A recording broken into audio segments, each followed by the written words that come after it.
बबीता गुरु बहन आपको सबको प्रणाम करती हूँ। शिव के शिष्य मेरे गुरु महेश्वर के चरणों में प्रणाम करती हूँ। साहेब दीदी के चरणों में प्रणाम करती हूँ। आप सभी को प्रणाम करती हूँ, मेरा प्रणाम स्वीकार करें। मेरे साहेब जब कह रहे थे कि राजा दक्ष जब यज्ञ किए, पूरे संसार के लोग को बुलाए वहाँ राजा महाराजा को, तो वहाँ मेरे विष्णु भगवान बैठे हुए थे। तो बोले कि उनका स्थान, महादेव का स्थान खाली था रखा।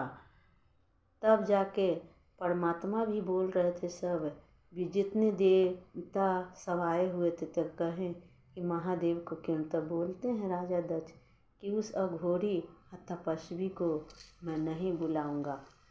तब माता सती आती हैं और देखती हैं कि मेरे पति का स्थान ही नहीं है, न आदर कर रहा है। तब माँ सती अपने वही अग्नि कुंड में भस्म हो जाती हैं और मेरे महादेव का मना करने पर भी आ जाती हैं।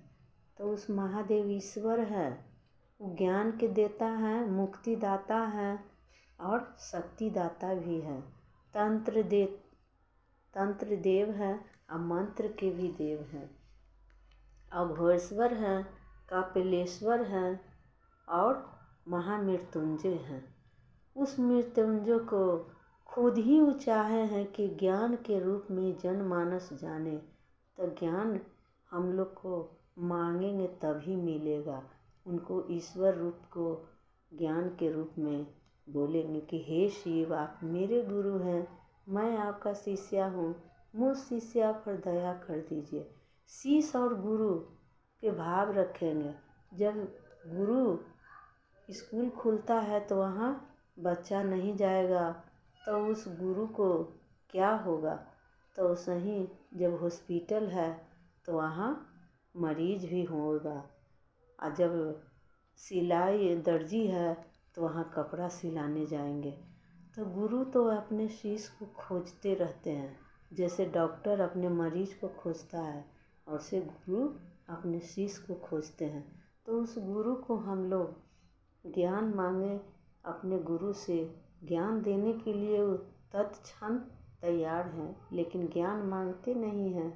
तो ज्ञान कैसे मांगेंगे? बड़े प्यार से, बड़े भाव से मांगेंगे कि हे शिव, आप मेरे गुरु हैं, मुझ शिष्या पर दया कर दीजिए।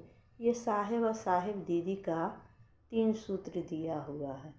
3 सूत्र में पहला में दया मांगना है, दूसरा में शिव चर्चा करना है, तीसरे में नमः शिवाय करना है।